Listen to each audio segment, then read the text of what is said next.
नमस्कार दोस्तों। न्यायिक पुनरावलोकन, न्यायिक सक्रियता और जनहित याचिका, judicial review, judicial activism, public interest litigation PIL का ये सेकेंड पार्ट है। पिछले भाग में हमने न्यायिक पुनरावलोकन पर बात किया था, जुडिशियल रिव्यू पर बात किया था और ये बात बताया था कि भारतीय संविधान के अनुच्छेद 13, 32, 31, 132, 133, 134, 136, 141, 142, 43 एवं अन्य बहुत से अनुच्छेद हैं जिसके द्वारा हमारे न्यायालय को, माननीय न्यायालय को, सुप्रीम कोर्ट, हाई कोर्ट को न्यायिक पुनरावलोकन का अधिकार मिलता है। 226 के अंतर्गत माननीय उच्च न्यायालय को यह अधिकार मिलता है और इसके संबंध में बहुत से महत्वपूर्ण मैंने केस लॉ बताए थे जो कि आपके सामने स्क्रीन में दिख रहा है। उन केस लॉ पर हमने पिछले वीडियो पर लंबा डिस्कशन किया है। अब हम आगे आते हैं न्यायिक सक्रियता एवं जनहित याचिका पर। Judicial activism and public interest litigation, ध्यान रहे कि दोनों अलग अलग नहीं हैं, बल्कि पीआईएल जुडिशियल एक्टिविज्म का प्रोडक्ट है।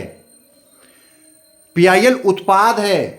जब जुडिशियल एक्टिविज्म पैदा होता है तो उसके पार्ट के रूप में पीआईएल आता है और इस शब्द का, जुडिशियल एक्टिविज्म शब्द का पहली बार प्रयोग आर्थर श्लेसिंगर जूनियर द्वारा 1947 में फॉर्चून पत्रिका में किया गया था। और न्यायिक सक्रियता का मतलब है न्यायालय द्वारा स्वतः संज्ञान ले लेना, शो मोटो। इसका उद्देश्य क्या है? न्यायिक सक्रियता का मूल अधिकार का संरक्षण, गतिशील कानून की व्याख्या। गतिशील कानून की व्याख्या का मतलब यह है कि समय के अनुसार, अगर मॉडर्नाइजेशन को ध्यान रखते हुए, समाज की मॉडर्निटी को ध्यान रखते हुए, अगर सुप्रीम कोर्ट, माननीय न्यायालय को लगता है कि इस कानून की व्याख्या करना अनिवार्य है तो वो जुडिशियल एक्टिविज्म के द्वारा उस कानून की व्याख्या करेगा। जुडिशियल एक्टिविज्म बहुत से मुद्दों पर जगह है, सामाजिक मुद्दों पर, पर्यावरण संबंधी, स्वास्थ्य संबंधी, शिक्षा पर ध्यान संबंधी, कार्यकारी शक्ति की निगरानी। मैंने आपको बताया था पिछली बार कि सबऑर्डिनेट लेजिस्लेशन की आड़ में एग्जीक्यूटिव बॉडी कहीं ऐसे कानून तो नहीं बना रही जिससे आम जनता के मूल अधिकारों को नुकसान पहुंच रहा हो। तो कार्यकारी शक्ति की निगरानी भी करती है जुडिशियल एक्टिविज्म के आधार पर। मूल ढांचे का संरक्षण करती है। आर्टिकल 32 के द्वारा यह देखती है कि हमारा कोई फंडामेंटल स्ट्रक्चर तो नहीं क्षरण हो रहा है, कोई नुकसान पहुंचाया जा रहा है। साथ साथ न्यायिक सक्रियता के अंतर्गत संवैधानिक व्याख्याएं करती है। अब जुडिशियल एक्टिविज्म शब्द से लग रहा है कि एक कदम आगे बढ़कर स्वतः संज्ञान में ले लेना, स्वयं किसी केस को अपने पास, सुप्रीम कोर्ट अपने पास सुनवाई के लिए नोटिस जारी कर देना सरकार को या संबंधित पार्टी को। समान रूप से आप समाचार पत्रों में देखने को, सुनने को मिलता है कि सुप्रीम कोर्ट ने नोटिस जारी किया, स्वतः संज्ञान लिया। बहुत से केस होते हैं जिनमें स्वतः संज्ञान लेता है, या तो बहुत से केस जाते हैं या ऐसा लगता है उसका बहुत ज्यादा प्रभाव पड़ने जा रहा है समाज पर, तो स्वतः संज्ञान लेता है। तो ये अब इसी से निकल के आया है पीआईएल। पीआईएल के अंतर्गत पब्लिक इंटरेस्ट लिटिगेशन का मतलब ही है कि लोकस स्टैंडी को किनारे करते हुए प्रो बोनो पब्लिको को ध्यान में रखा जाए, लार्ज इंटरेस्ट ऑफ पब्लिक को ध्यान रखा जाए, और कोई व्यक्ति, कोई दूसरा व्यक्ति भी अगर अपना वाद लेकर आ जाए, रिट लेके आ जाए, मुकदमा लेके आ जाए, तो यह ना कहा जाए कि लोकस स्टैंडी क्या है, आप मुझे बताइए कि आपको क्यों सुना जाए, इसमें आपका हित क्या है। नॉर्मली न्यायालय में वही व्यक्ति बात लेके जा सकता है जिसका हित प्रभावित होता है, लेकिन पीआईएल के द्वारा पहली बार लोकस स्टैंडी को किनारे किया गया, अवधारणा को पीआईएल में नकारा गया, लोकस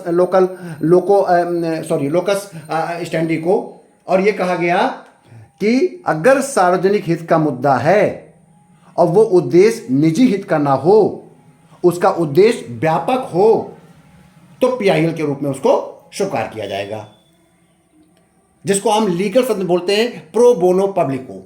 फिर समझ लीजिए, लोकल स्टैंडिंग का मतलब है यदि आप इस मुकदमे को ला रहे हैं तो आपका इसमें कोई हित प्रभावित होना चाहिए।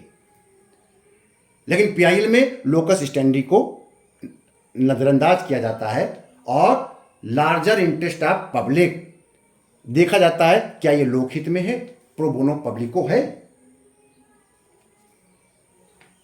तो पीआईएल के अंतर्गत कोई भी व्यक्ति चाहे वह सीधे प्रभावित ना हो, किसी भी सार्वजनिक मुद्दे को उठाकर न्यायालय में याचिका दायर कर सकता है। सबसे पहली बार जुडिशियल एक्टिविज्म की शुरुआत न्यायमूर्ति कृष्ण अय्यर 1976 चीफ जस्टिस थे सुप्रीम कोर्ट में, इनके द्वारा किया गया था। मुंबई कामगार सभा बनाम थाई मामले में 1976। लेकिन इस न्यायिक सक्रियता को एक्टिवली और इसको स्थायी बना दिया न्यायमूर्ति पीएन भगवती साहब ने। इनको हम पीआईएल का पिता भी कहते हैं, पीएन भगवती साहब को। न्यायिक सक्रियता एवं पीआईएल समानार्थी हैं। एक बात ध्यान रखिएगा, न्यायिक सक्रियता ही तब होगा जब किसी न किसी रूप में सो मोटो कोर्ट ले और किसी भी एक पत्र को, एक कागज को या थर्ड पार्टी की इंफॉर्मेशन को मुकदमे के रूप में, रिट के रूप में स्वीकार कर ले। थर्ड पार्टी अगर इंफॉर्मेशन देता है कि माननीय न्यायालय के समक्ष ये मामला लाना चाहता हूं, ये एक सार्वजनिक विषय है, बहुत ही नीति संगत विषय है और हमारे मूल अधिकारों के अंतर्गत इन अधिकारों का नुकसान हो रहा है, चूंकि वो व्यक्ति, ऐसे बहुत से व्यक्ति आपके समक्ष प्रस्तुत नहीं हो सकते, इस कोर्ट में आ नहीं सकते, गरीबी के कारण, निर्धनता हो गई, अक्षमता हो गई, ज्ञान की कमी हो गई, प्रभाव की कमी हो गई, समझ की कमी हो गई, पहचान की कमी हो गई, इसी किसी कारण से इक्वलिटी बिफोर द लॉ उनको नहीं मिल पा रहा है। इसके कारण आपको समझ ये मामला नहीं आ पा रहा है, इसको स्वीकार कर लीजिए, इस चिट्ठी को ही आप मुकदमा मान लीजिए। ये प्रारंभ किया था पीएन भगवती साहब ने और इसको हमने कहा एपिस्टोलरी जुरिस्डिक्शन। एपिस्टोलरी जुरिस्डिक्शन, पत्रात्मक न्यायाधिकार, एक पत्र भेजकर भी उसको एक मुकदमे का रूप दे देना, ये शुरुआत किया था पीएन भगवती साहब ने। लोकस स्टैंडी को किनारे किया और प्रो बोनो पब्लिको को आगे किया और उन्होंने कहा कि कोई भी व्यक्ति इस मामले में जो जनहितैषी नागरिक हो, उन्होंने लोकस स्टैंडी के शब्द की जगह कहा पब्लिक स्पिरिटेड सिटीजन शब्द को रख लीजिए, हिंदी शब्द रख लीजिए, जनहितैषी नागरिक। भले ही आपका उसमें कोई हित ना हो, लेकिन आप जनहितैषी व्यक्ति हैं और आपको लगता है देश में लोकतांत्रिक, समाजवादी, गणतंत्रात्मक, समतामूलक समाज, सबको न्याय, जो हमारे प्रस्तावना मूल अधिकार में लिखा है, यह किसी का क्षरण हो रहा है, ये सारे तत्व क्षरण हो रहे हैं, तो वो पब्लिक स्पिरिटेड सिटीजन पीआईएल के रूप में कोई भी रिट दायर कर सकता है। एक क्वेश्चन उठता है कि पीआईएल ने बहुत से ऐसे गलत रिटे, पीआईएल के द्वारा ऐसे बहुत से गलत रिटों को भी प्रस्तुत किया जाता है जिसमें उनके निजी हित शामिल होते हैं लोगों के, और उसको पब्लिक हित, पब्लिक इंटरेस्ट बनाकर उसको प्रस्तुत किया जाता है। तो ये विवाद का मामला है, इस पर सुप्रीम कोर्ट ने समय समय पर गाइडलाइन जारी किया है। उन गाइडलाइंस को ध्यान रखता है सुप्रीम कोर्ट महोदय के जो जजेज होते हैं, जो खंडपीठ होती है, वो उसकी स्क्रूटनी करते हैं, स्क्रूटनी करके ही पीआईएल को स्वीकार करते हैं। ये इसलिए ये इतना बड़ा विषय नहीं है।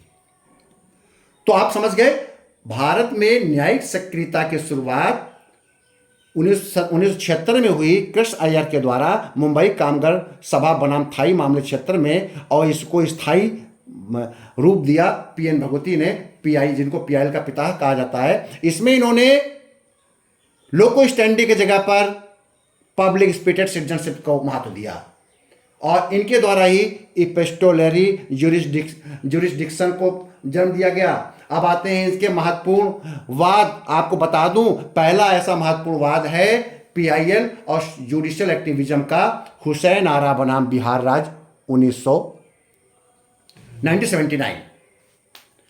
इसमें हुआ यह था कि ये केस किसी थर्ड पर्सन, किसी जर्नलिस्ट के द्वारा माननीय न्यायालय में ले जाया गया एक पत्र के माध्यम से, जिसमें कहा गया कि ऐसे बहुत से कैदी हैं जेलों में बंद जिनका ट्रायल ही नहीं हो रहा है।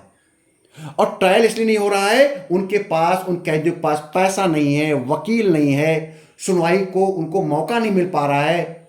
तो ऐसे मामले को संज्ञान लिया सुप्रीम कोर्ट ने, और सुप्रीम कोर्ट ने संज्ञान लेते हुए तो ये देखा गया जो बिना ट्रायल के लंबे समय से कैदी सजा काट रहे थे और उनके विरुद्ध कोई बड़े आरोप नहीं थे, उनको उन्होंने रिहा करने का आदेश दिया। और भारी मात्रा में ऐसे कैदी रिहा हुए थे जो इक्वलिटी के अभाव में, पैसे के अभाव में, प्रभाव के अभाव में, आपका न्याय की जो सुविधा है, न्यायिक परामर्श है, उसके अभाव में वो जेल में बंद थे।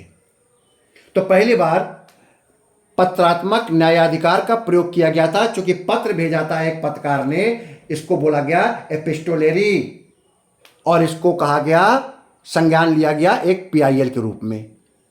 दूसरा महत्वपूर्ण वाद आता है ओल्गा टेलिस बनाम बॉम्बे म्युनिसिपैलिटी 1985, यह भी पीआईएल का और जुडिशियल एक्टिविज्म का उदाहरण है। इसमें कहा गया कि कोर्ट ने कहा बेघर लोगों को बेदखल करने के पहले उनको आवास दीजिए। देखिए बहुत जगह पर यह नियम लागू है। जब भी कोई अवैध कॉलोनी या जब भी कोई भी बहुत पहले से बसी हुई आबादी वाले स्थानों को खाली कराया जाता है तो वैकल्पिक आवास की व्यवस्था दी जाती है, क्योंकि सुप्रीम कोर्ट ने इसको ओल्गा टेलिस बनाम बॉम्बे म्युनिसिपैलिटी 1985 में कहा था कि जीने का ये अधिकार है, सबके पास घर होना जीने का अधिकार है। अगर आप घर से बेघर करते हैं तो जीने का अधिकार आप छीनते हैं। और ये जीने का अधिकार कैसा होना चाहिए? उन्होंने कहा जीने का अधिकार गरिमापूर्ण होना चाहिए, ये नहीं कि किसी प्रकार से जीने का अधिकार दिया जाए। तो ये एक पीआईएल और जुडिशियल एक्टिविज्म का उदाहरण था। विशाखा बनाम राजस्थान, अभी मैंने पहले चर्चा किया था। इस विशाखा बनाम राजस्थान के मामला में महिलाओं के कार्यस्थल पर यौन उत्पीड़न के खिलाफ था। ये राजस्थान में एक महिला के साथ यौन उत्पीड़न हुआ था और बहुत ही खराब तरीके से उत्पीड़न किया गया था। तो ये जब मामला आया माननीय न्यायालय के समक्ष, तो उन्होंने एक दिशा निर्देश जारी कर दिया था, क्योंकि उस समय काम करने के दौरान कारखानों में, कार्यस्थलों पर, सरकारी कार्यालयों में महिलाओं की सुरक्षा के लिए ऐसी कोई गाइडलाइंस नहीं थी। तो सुप्रीम कोर्ट महोदय ने स्वयं गाइडलाइंस बना दी थी।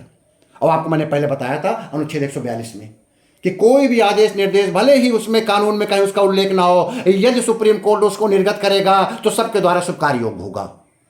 वो अनुच्छेद 142 था, उसके अंतर्गत गाइडलाइन जारी किया। और वो गाइडलाइंस आप देखते होंगे हमेशा गाइडलाइन जारी करते रहते सुप्रीम कोर्ट, माननीय न्यायालय। आप पेपर पढ़ते हो, आपको बताया होगा, आप पढ़ते होंगे कि माननीय न्यायालय ने गाइडलाइन जारी किया और कहा कि इस गाइडलाइंस को सरकार किया जाए। और इसका मतलब नहीं है कि वो विधानसभा या विधान परिषद या संसद के कार्यक्षेत्र में हस्तक्षेप कर रही है, बल्कि वो ये कह रही है कि जब तक आप कानून नहीं बना लेते संसद के माध्यम से, तब तक जो हमारी आपके ऑब्जर्वेशन है, उस ऑब्जर्वेशंस के आधार पर इस गाइडलाइंस को पालन कीजिए। और जब आप अपने कानून बना लीजिएगा तो ये स्वतः ही ऑब्जर्वेशन खत्म हो जाएंगे। तो 1997 में विशाखा गाइडलाइंस जारी किया था और उसके आधार पर फिर आगे चलकर 2013 में, कहीं नोट कर लीजिए, पीसीएस जे के मेंस के जनरल स्टडीज के पेपर में आता है कि महिला कार्यस्थल यौन उत्पीड़न की रोकथाम, निषेध एवं निवारण अधिनियम 2013 पर टिप्पणी कीजिए।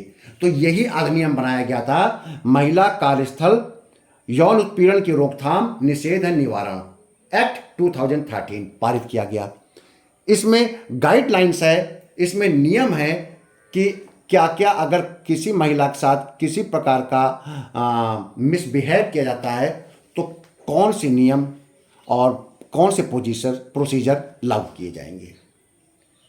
ठीक है, तो अब अगला आता है, एक अगला है केएस पुट्टू स्वामी बनाम भारत संघ 2018।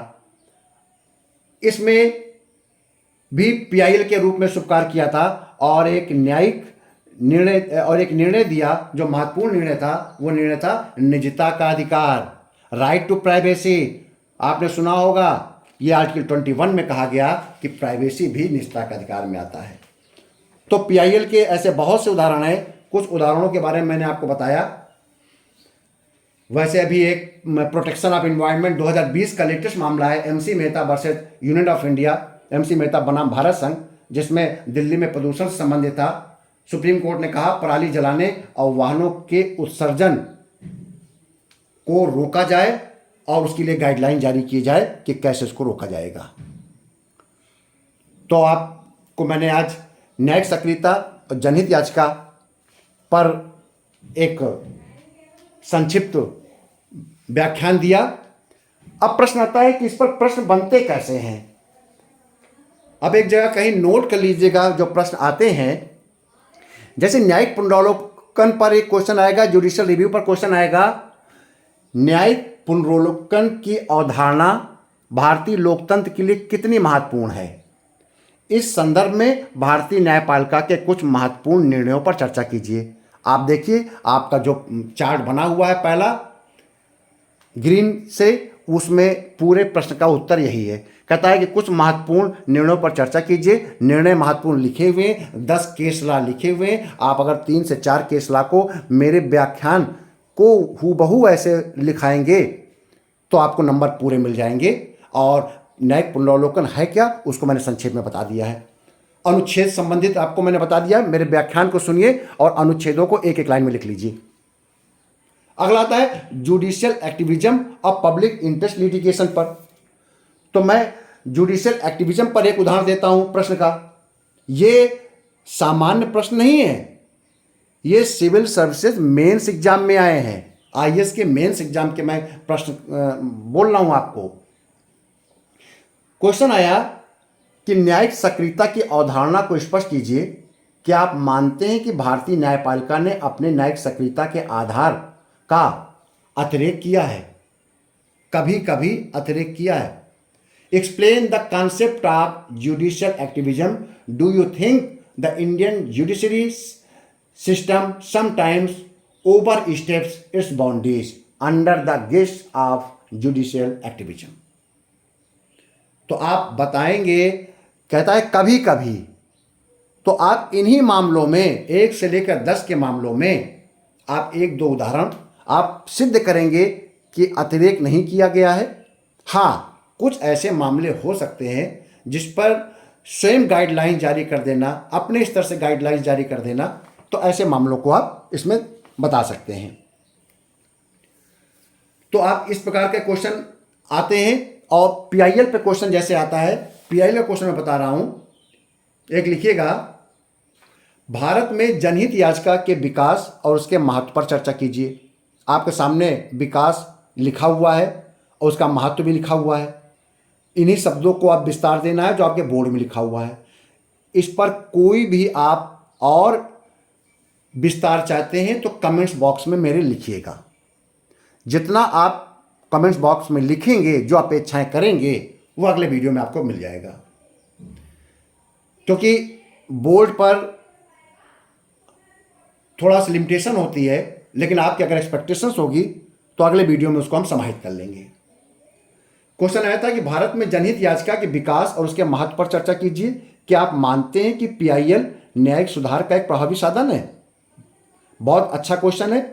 आपको बताना है कि किस प्रकार से न्यायिक सुधार हुआ है, किस प्रकार से पीआईएल के द्वारा आपको जुडिशियल रिफॉर्म किया जा सकता है, चीज़ों को और अच्छे तरीके से लॉ को बनाया जा सकता है। तो आप इन्हीं से इसको आंसर निकाल सकते हैं। Discuss the evolution and significance of the PIL India. Do you believe that PIL is an effective tool for judicial reform. एक क्वेश्चन और आया कि पीआईएल का दुरुपयोग भारतीय न्यायपालिका के लिए एक चुनौती बन गया है। इस कथन की समीक्षा कीजिए, सुझाव दें कि कैसे पीआईएल को अधिक प्रभावी जिम्मेदार बना सके। तो पहले आप पीआईएल के बारे में लिखेंगे, पीआईएल के इतिहास के बारे में लिखेंगे, फिर आप बताएंगे कहाँ कहाँ पर गलत तरीके से किस किस रूप में पीआईएल आता है, और फिर आप बताएंगे पीआईएल के बारे में क्या गाइडलाइन जारी किया गया है, क्या क्या ध्यान रखता है सुप्रीम कोर्ट, और जिम्मेदारी और इसको और प्रभावी बनाने के लिए इस पर भी हम अपने सुझाव देंगे। तो पहले हमको ये पता होना चाहिए, अगर हमें केस लॉज पता है तो हम इसको डिस्क्राइब कर लेंगे।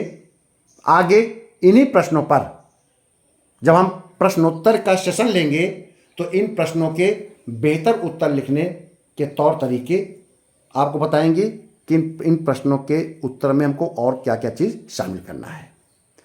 लेकिन ये तभी हो पाएगा जब अधिक से अधिक आप मेरे इस चैनल को लाइक करेंगे, सब्सक्राइब करेंगे और अपने विचार, अपनी अपेक्षाएं आप मेरे कमेंट्स, चैनल के कमेंट्स बॉक्स पे, इस वीडियो के कमेंट्स बॉक्स पे जाकर अंकित करेंगे। और किस परीक्षा के संबंध में, जुडिशियल मामलों में, कॉन्स्टिट्यूशनल इश्यूज पर, पॉलिटिक इश्यूज पर, और कॉन्स्टिट्यूशन जो इस समय चल रहा है हमारा सीरीज, ये पॉलिटिकल सिस्टम पर, कॉन्स्टिट्यूशन पर चल रहा है, इस पर कौन कौन से टॉपिक भविष्य में आपके लिए बनाए जाएं, इस पर अपने आप कमेंट्स कीजिएगा।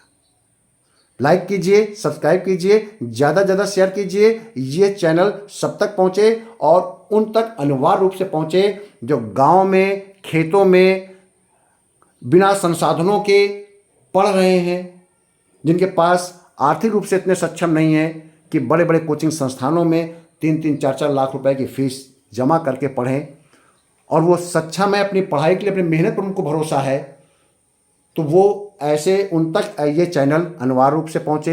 ये आपकी जिम्मेदारी है। बहुत बहुत धन्यवाद।